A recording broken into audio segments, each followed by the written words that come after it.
Hello everyone, welcome back to my channel. कल हमने discuss introduction की बात की थी। डिफरेंशियल इक्वेशन क्या होता है, तो उसके ऑर्डर और डिग्री क्या होते हैं, हमने कल उसके बारे में बात किया था। आज हम बात कर रहे हैं linearly ordinary differential equation. A linear ordinary differential equation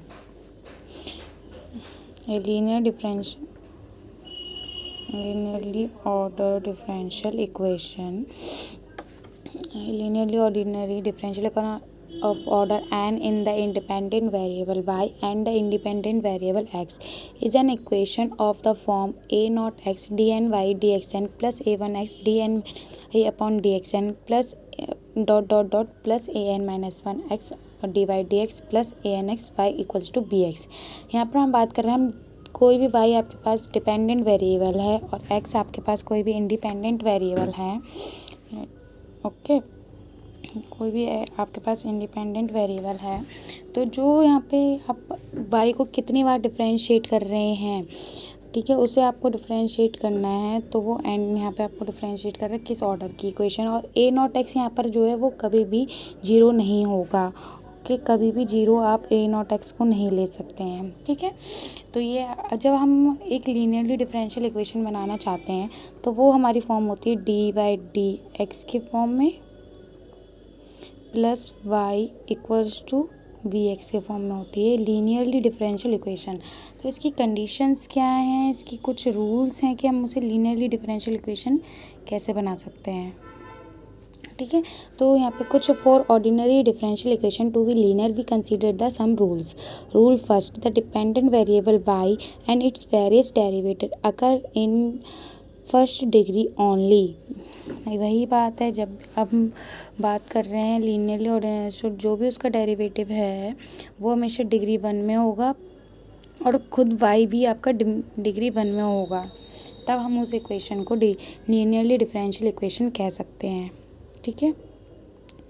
एक मिनट, हम सेकेंड रूल बताते हैं। No product of y and और any of its derivative occur in R present. मतलब यहाँ पे देखो, हमने अभी बात की थी कि जो d y by D x है प्लस वाई के फॉर्म में होना चाहिए, तो आप सीधी सी बात यहाँ पे यही है कि वाई का कोई प्रोडक्ट नहीं होना चाहिए और ना ही उसके डेरिवेटिव का प्रोडक्ट होना चाहिए, ठीक है। रूल थर्ड कहता है no transcendental function of y and और इट्स डेरिवेटिव अकर। तो जो भी फंक्शन ट्रांसेंडेंटल फंक्शन वो फंक्शन होता है जिसका डिफरेंशिएशन करने पर कभी ख़त्म ही नहीं होता।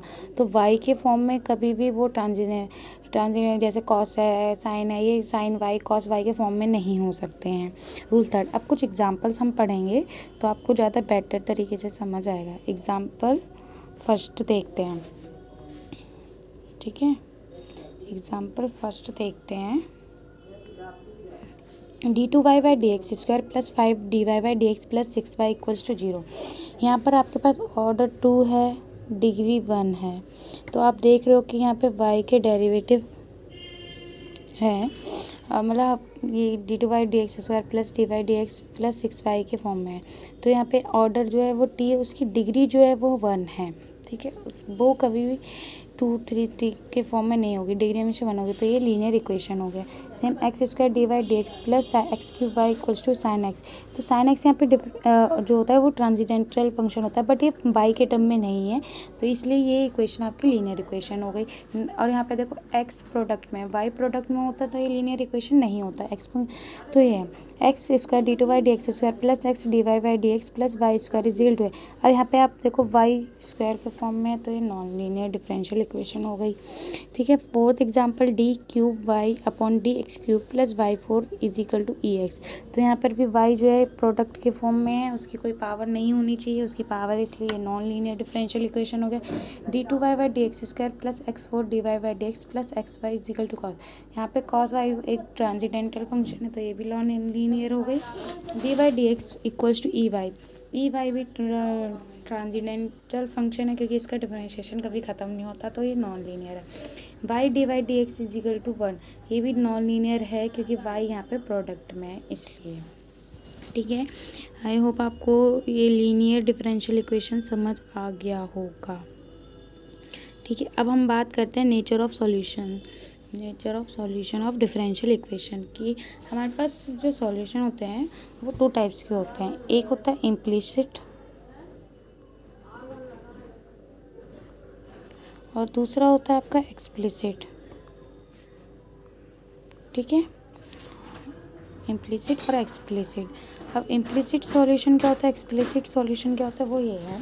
अगर हम एक्सप्लिसिट सॉल्यूशन की बात कर रहे हैं, एक्सप्लिसिट सॉल्यूशन की बात कर रहे हैं, तो वहाँ पे आपका जब भी आप किसी भी डिफरेंशियल इक्वेशन को सॉल्व करोगे और वो आपको y जो है वो फंक्शन ऑफ x के फॉर्म में दे देगा, मतलब y जो है वो डिपेंड है x के फंक्शन पे, वो एक्सप्लिसिट फंक्शन होगा। अगर हम इम्प्लिसिट फंक्शन की बात करें तो वहाँ पर ये होगा कि सेम आपके पास x और y के टर्म में कोई फंक्शन आ रहा है, तो आप अगर उस फंक्शन को x और y के टर्म में ही इक्वल टू 0 कर दोगे, वो आपका इम्प्लिसिट फंक्शन होगा। ठीक है, हम कुछ एग्जांपल देखते हैं, आपको ज़्यादा बेटर तरीके से समझ आएगा। Wait just 2 minute.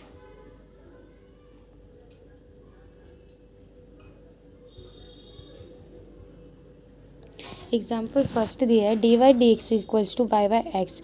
ये हमने d y y is equal to d x y है, तो डी वाई वाई जो का इंटीग्रेशन करेंगे लॉग वाई आएगा, डी एक्स वाई एक्स का इंटीग्रेशन करेंगे लॉग एक्स आएगा, प्लस लॉग सी आता है, तो y equals to x c हो गया। तो यहाँ पे वाई आपको एक फंक्शन ऑफ एक्स के फॉर्म में मिला, तो ये आपका एक्सप्लिसिट सॉल्यूशन हो गया। सेम सेकंड एग्जांपल देखते हैं, d y d x equals to x y y. इसको जब हमने सॉल्व किया y square equals to x square plus c है, तो y square minus x square equals to c आ रहा है, तो यहाँ पे g x y equals to 0 के फॉर्म में आ रहा है, तो ये आपका इम्प्लिसिट फंक्शन हो गया।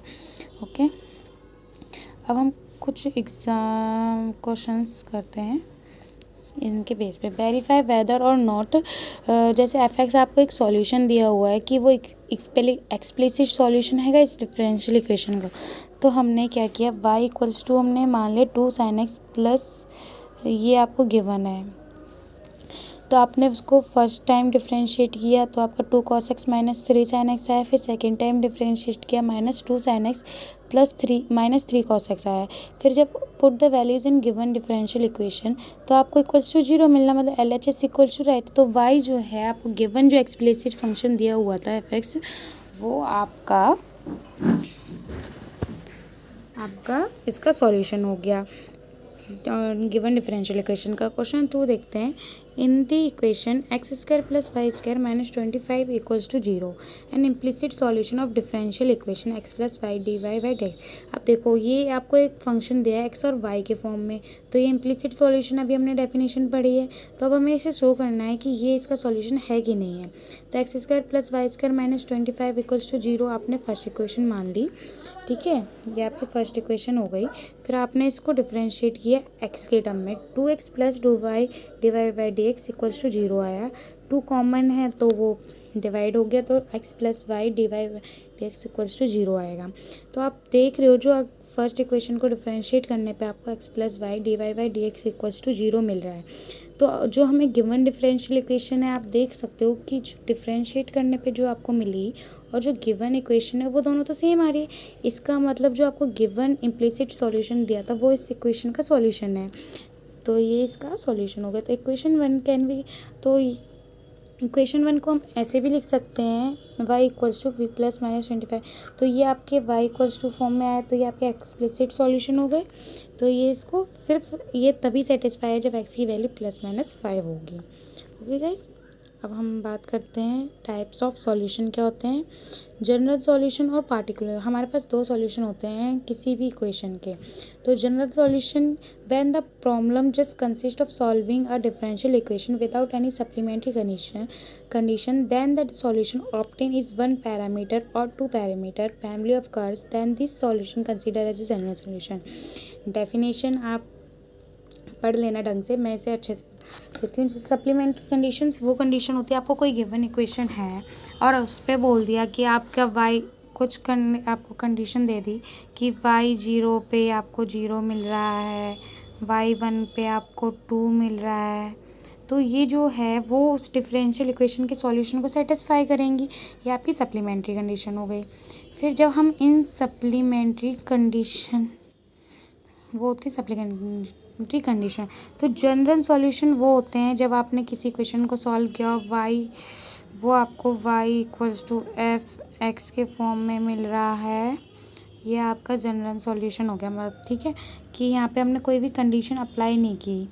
और जब हम पार्टिकुलर सॉल्यूशन की बात कर रहे हैं तो यहाँ पे when the problem consist of solving a differential equation along with the supplementary condition, then on apply the supplementary condition to the general solution we get a fixed value of the arbitrary constant present in the general solution wherever possible, then this solution is known as particular solution। particular solution वो है जहाँ पे आपने ये आपको जो supplementary condition दी है y0 पे 0 y1 पे 2, उनको कि जो आपके पास जनरल सॉल्यूशन आया था y is equal to function of x के फॉर्म में, उसमें आप इस कंडीशन को अप्लाई करोगे और आपको जो न्यू सॉल्यूशन मिलेगा उसको हम पार्टिकुलर सॉल्यूशन कहते हैं। हम इस पर एक एग्जांपल देख लेते हैं। जैसे फर्स्ट एग्जांपल आपको दिया हुआ है कि dy/dx equals to y upon x is equal y upon x दिया, और यहाँ पे आपको सप्लीमेंट्री कंडीशन दी है y3 पे 9 है। तो हमने क्या किया, पहले इस इक्वेशन को सॉल्व किया तो आपके पास y इक्वल्स टू एक्स ही आया है। ये हमने पहले ही एग्जांपल में एक बार सॉल्व किया, इसलिए मैं इसे फर्दर सिंप्लीफाई नहीं कर रही हूँ। यहाँ पे मैंने डायरेक्ट सॉल्यूशन लिख दिया y is equal to x ही। तो यहाँ पे ये आपका जनरल सॉल्यूशन हो गया। बट अगर इसी पे हमने कंडीशन y3 पे 9, मतलब आपकी x नॉट जो है वो 3 है और y नॉट जो है आपका 9 है, तो आपको इस पे जब हमने इनको पुट किया तो आपको c की वैल्यू मिल गई, और c को जो हमने इस इक्वेशन में पुट कर दिया तो आपके पास y इक्वल्स टू 3c आ गया। तो जो आपके पास न्यू सॉल्यूशन आया y is equal to 3c, वो इसका पार्टिकुलर सॉल्यूशन हो गया। ठीक है, क्योंकि ये आपको एक पार्टिकुलर सी की कोई भी वैल्यू आप यहाँ पे y इक्वल्स टू 3c नहीं आएगा, y इक्वल्स टू 3x आएगा, क्योंकि आपने x की वैल्यू फाइंड की। एक मिनट मैं इसे क्लियरली लिख देती हूँ आपको ज़्यादा अच्छे से। यहाँ पे जो आया है y is equal to 3c solution नहीं है, y इक्वल्स टू 3x आपका पार्टिकुलर सॉल्यूशन है। ये c की वैल्यू मिली है ना, x तो वहीं रहेगा, y इक्वल्स टू 3x आपको एक स्ट्रेट लाइन मिल रही है एक्चुअली।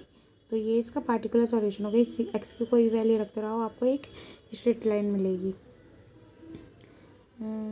Thank you.